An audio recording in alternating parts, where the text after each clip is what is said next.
All right, hello, what is going on, everyone, and welcome back to another Black Desert video. So welcome to March's window shopping episode. So if you don't know what this is, you're new to the channel. Basically, once a month, I like to take a look at the central market, at least on the NA server, and talk about notable items that people will probably see at least once in their progression path, and talk about items that I think are worth either enhancing, maybe stocking up for the future because of current events, or should you enhance these yourself if you're going for profit and everything.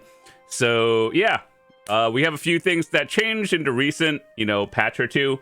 So I think that it's a good time to be talking about it now. So as always, let's talk about the Black Star weapons.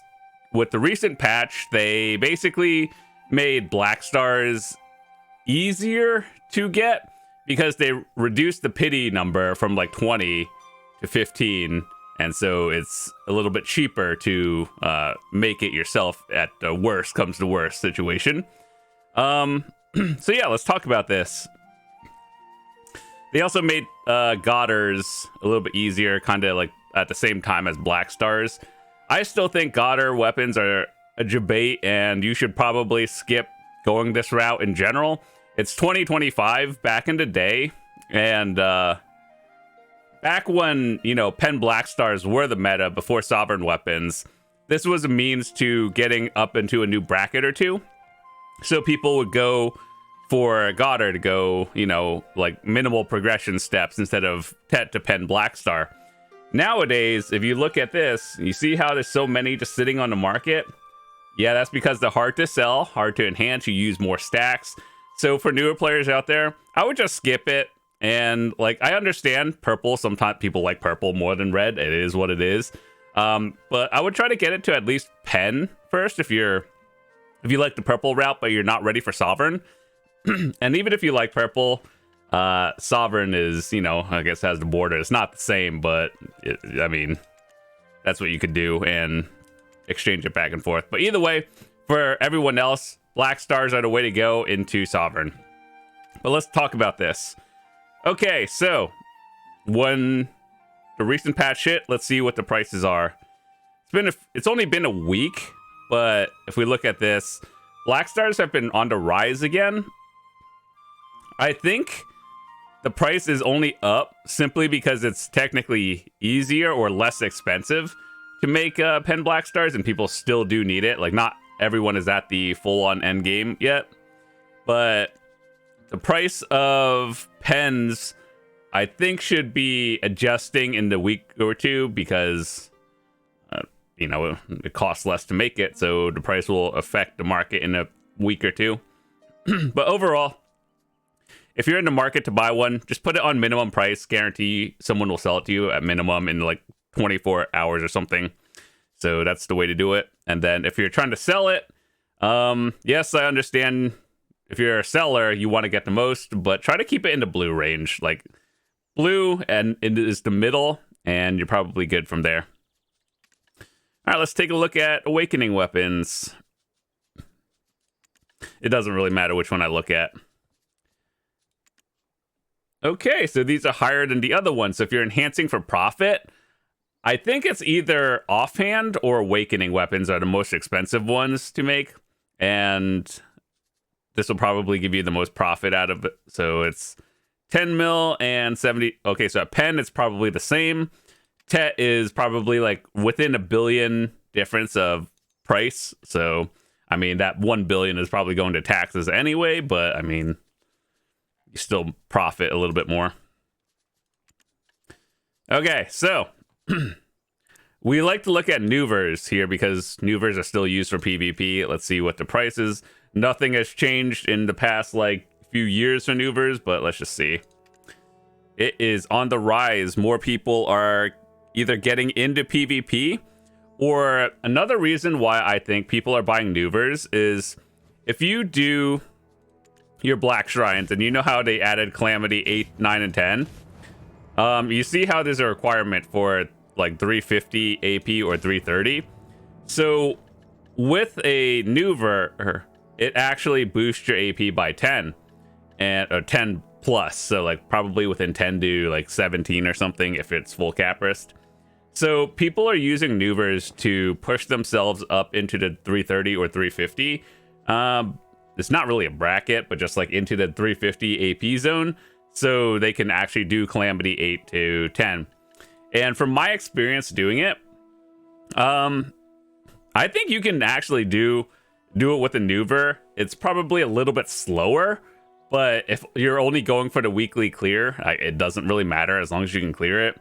And when you're doing Calamity 9 and 10, it doesn't really matter if you use a Kudum or Nuver in terms of like difficulty or damage taken, simply because a lot of the things, if you get hit by it, it's most likely a one shot anyway. So like I could do a 9. I've gotten very close to a 10 with a Nuver and then just got one shotted by something. But either way, I think realistically people are just using Nuvers for primarily PvP, but also to do the boss rushes and stuff. So I think that's fine. As for Black Stars, for all of you who are PvE gamers, okay, well, these are absolutely the highest. So if you're trying to sell a Black Star at TET for profit, the sub weapons are, and yeah, so that's a couple billion more, probably getting lost to taxes, but it is what it is. At pen level, it's roughly the same as the other ones. So if you're trying to make profit, it's probably best to sell like TET offhands, which it's slightly better. All right, so let's talk about armors real quick. I'm just going to do a quick rundown of everything like last time. If you're not at the end game, Griffin is slightly better than Gaiath, very minimally, because I do value resistance over the extra 100 HP pool. It's 2025. Everyone is super geared, and that 100 HP pool isn't really saving you. Whereas the 5% resistance to not get CC'd, it can save you and will probably help you. Either way, aside from that, Labresca, when any other Fallen God armor. So I've self-enhanced all mine to TET, and let's go over to Failstack. So once again, I do this in every video, but base to pry, I start at like a 80 stack and go up to like a 110. Pry to duo, you could go like 100, or start at 100, go to like 130, and then duo to try 150 to 180 stack. And try to TET, you literally use like 240 plus, because this is literally worth more than 2 pen Black Stars nowadays. Back in the day, it used to be roughly equal-ish. Now it's worth a little bit more. So if you're thinking about spending 200 bill on a TET, you might as well literally just try to self-enhance it. So for me, I used between 245 on 3 of them, and the last one wouldn't go. So I kind of raised it and hit it on a 270. So either way, don't feel bad about using a high stack on try to TET, simply because the value is just really high, and most people cannot save 200 bill on average, myself included, because Karazad is expensive. But either way, I think on average, most people will be able to self-enhance one on a 245 plus cheaper than it costs to buy one. So that's just my opinion from someone who's made literally all 4 of mine from base to TET. So yeah. Anyway, armors. Make sure to check the Capris price if you're self-crafting, because this is the only one where Dim Tree costs more in Capris stones, whereas Red Nose is cheaper. But I think the price of, okay, so Pen Red Nose is 13 bill. Pen Dim is 10 bill. So make sure to check the Capris stone price on your market. It's on here. It's like 1.8 to 2 billion or 2 million each. So just whichever one gets you to Capris 10 at the cheapest price to turn into Fallen God. Most people these days, I would recommend just straight up, skipping the entire process and then trying to buy like a base or pry and then go from there. Is it worth buying? Try. the difference is like 20-ish billion, and I think it's between a 5 to 10% on a like 200 stack to enhance it. So, oh wait, hold on. It's probably like 10% from duo to try on a 200, and it's around a 5% from a try to tet on a 240. So, with that said, I don't think buying a try is the worst idea, but I feel like you might be able to get duo to try cheaper, maybe, and then you definitely don't really want to buy tet. You want to self enhance it. That's like the only thing that I'd recommend that is buyable. As for everything else, let's talk about shoes, because these are still technically the hardest ones to get, because you require to grind the Ulakita areas. So yeah, let's see. If you can buy one at base and skip the entire grind, that's probably a better idea. And the fail stacks still are the same for everything that I would use. And let's see. Okay. Here's one thing that I haven't talked about recently, the trader's clothes. So this one you could buy at Tet. I don't know if I'd recommend trying to go for +5. The only reason you would be using trader's clothes is for the extra weight. So if you are AFK processing, you would think that the Mono's processing clothes would give weight, but it doesn't. This trading one does, so it's not going to give you the mastery, but if you want to AFK process, that extra like few minutes plus 300 weight is probably actually really good.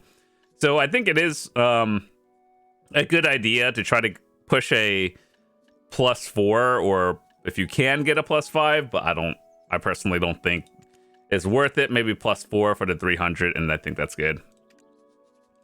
Okay, so as we all know, Karazad is the new endgame and for accessories, and every week I feel like Debarekas are going to go down in price simply because boss shrines are a thing and all the spots that give Debareka accessories.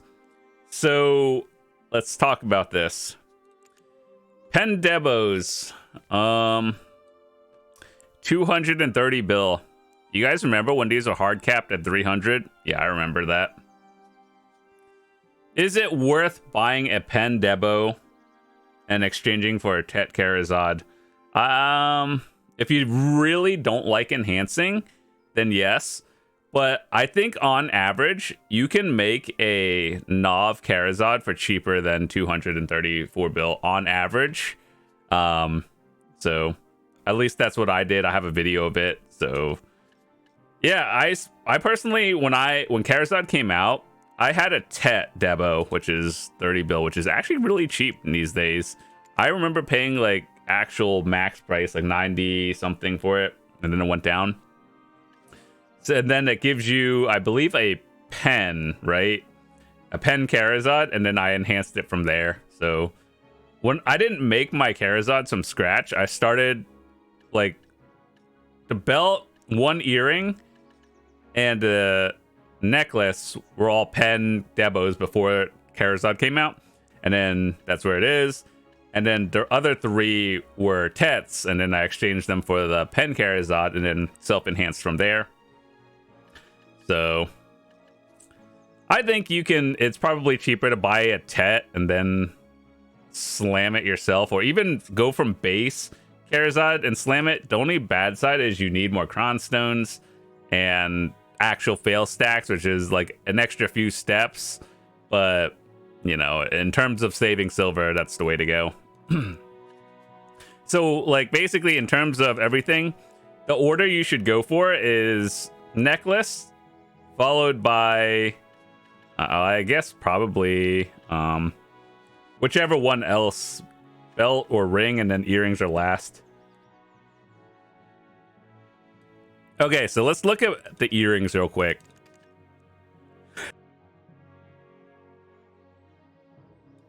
Okay, sorry about that.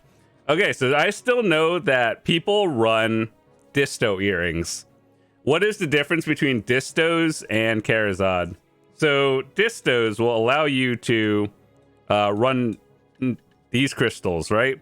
So in terms of AP equivalent on your sheet, it's the same thing. And you lose a little bit of bracket AP, but you get the same in terms of like the total stats. So it equals out.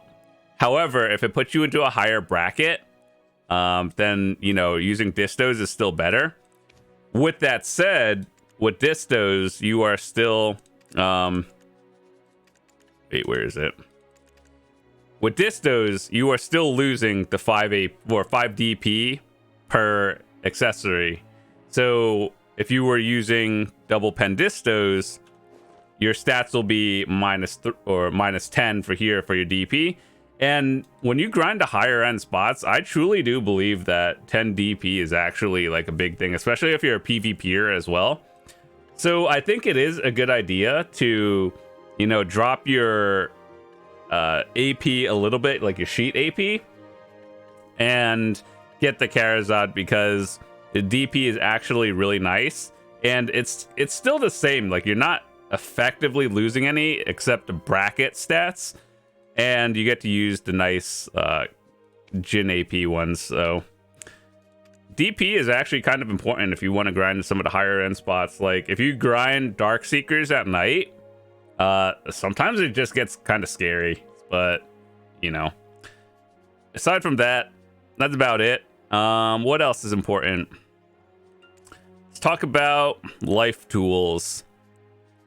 I'm pretty sure all the ones for fishing are maxed out. Wait, hold on. Monos. Why is the Creo fishing chair here, but not the Monos fishing chair? What in the world? Okay, hold on. Okay, so if you can get a pen Monos fishing chair for, you know, just get one, it's always better to buy it off the market than to self-craft it. I think it takes 35 enhances at, you know, the maximum, and it's around like 500 crons each. So that is like about 18 costume boxes. So like it would cost you around 40 billion to go from Tet to Pen. I think that's just like napkin math. 35 to 40 billion to, at very worst, to self-enhance it, or you could buy it at 26 for a guarantee. So, you know, RNG is always a factor, but if you don't like the enhancing process, then, you know, just buy it at 20. Also, one tip that I could give people, you know, when you're grinding and how weight is always a thing, if you use the Monos ladle, it gives plus 100 weight. So you should always be grinding with a ladle or the alchemy flask for the extra 100 weight on your character. Some people don't know that. Like, it's in theory should be obvious, but yeah, just make sure to grind with the ladle on for a plus 100 weight. It just helps. It doesn't matter if the item is at base or plus 0 or at pen, it still gives plus 100. So even if you don't cook or alchemy, just try to get one and then grind with it. So pro tip. Let's see what else. Alchemy Stones. Vel's Heart still sold out as usual.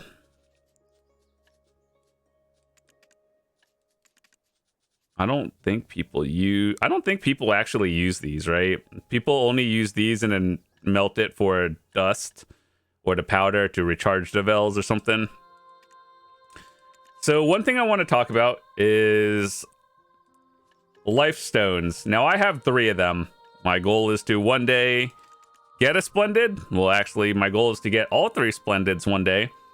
But here's the difference. Khan's Heart, if you are AFK for a long period of time, having the plus 25 mastery, if it boosts you up into a new bracket, that's always nice. You don't even have to have this activated. You just have to have it equipped for the plus 25. If you want absolute max XP for life, the Trent's tier, I don't remember how you get it. When I got it, it was through a seasonal reward. But nowadays, I think it might be a quest. I'm not 100% sure. You just Google it. And if you're active gathering, the highest gather item drop rate is splendid. And yeah, one day I hope I can hit a, you know, all Polar Bears has to do is allow you to cron, you know, alchemy stones, and I can assure you that Splendid will literally fix the problem. That's what I would do. So either way, I use the Trents tier more for life skilling more than anything. So that one is also free. Like, I think we're just a very minimal quest. Yeah, let's talk about ships and stuff, because apparently Perlibus has been buffing sailing for the past like few months. So you could buy all the carracks. Which one is the best? Well, they're all used for different things. I think whatever you get, just don't get the balance, just across the board. Advance is good for bartering and, you know, just overall good. Volante is the best speed one. Valor is the highest damage one. Damage comes from you being able to reload faster, and basically it's the like PvP boat. And I remember I got my Valor because I wanted to do boat PvP, and then they added Naval Fame, and then that went out the window. And then I remember a few years ago, this is probably like 4 or 5 years ago from this point, Perlibus was like, oh, we're gonna add a duel arena for boats, and, you know, or some sort of thing where people can practice shooting at each other without actually sinking each other. And I was kind of excited for that, but then they went like, we're gonna add some boat PvP, but they were like, no, we're just gonna add Naval Fame, so you can no longer do that. And I guess a little story. The way I used to practice boat PvP with my friends and guildies is one person would merc into another guild for like war or something, right? And then after that, we would both go into the ocean right near like a ship manager. I guess, let me show you. We would go around here, and I think over around here is where you can repair your ship, right? And so we would just be fighting in this area, like learning how to turn our boats, like maneuver around, and learning how to actually fire cannons properly, and like learning how to aim. If you've done sailing, you know it's not as easy as just like point and click. So we would just learn how to boat PvP each other and just fire on each other. And then when our boats were at like 10, 20%, we would just tell each other so we could repair and everything, so we don't sink each other. And that's how we used to practice and everything. Now, if you try to do that, your Naval Fame just like immediately tanks, and it's not even possible. So I just hope one day with the sailing updates, they'll add something in the ocean where people can like practice dueling on your boat. It doesn't even matter what you do. I just think that would be like a fun idea, right? They have all these other PvP game modes now. Just add one for sailors. So yeah, I think especially now with them trying to incorporate sailing as a more mainstream thing, I think that's a good idea. And you can also sell blue carrot gear now, and let's be honest, if you can get a plus 10 at max price, it's like 35 billion. It's still worth paying 35 billion for every boat piece. Even then, like, I would still buy it at plus 0 as well, simply because the amount of time you spend going for boat gear, you could literally just grind that in a couple hours. So I think it's better to buy it, but once again, it doesn't matter if it's plus 0, plus 5, plus 10. If you can buy one, that's always good. All right, well, I think that's about it for this video. So I want to say thank you guys so much for watching. Hope you guys have a fantastic day. If you're new to the channel, hit that subscribe button. I would love to see you come back. And I got a bunch of other videos and guides to update in the future, working on a few things. It'll be ready soon, TM, I guess. But if you have any questions or anything, hop into Discord, or we could leave it in the comments. I'm happy to point you in the right direction. If you need gear help and everything, we have a channel for that in Discord as well. So, see you later. Peace.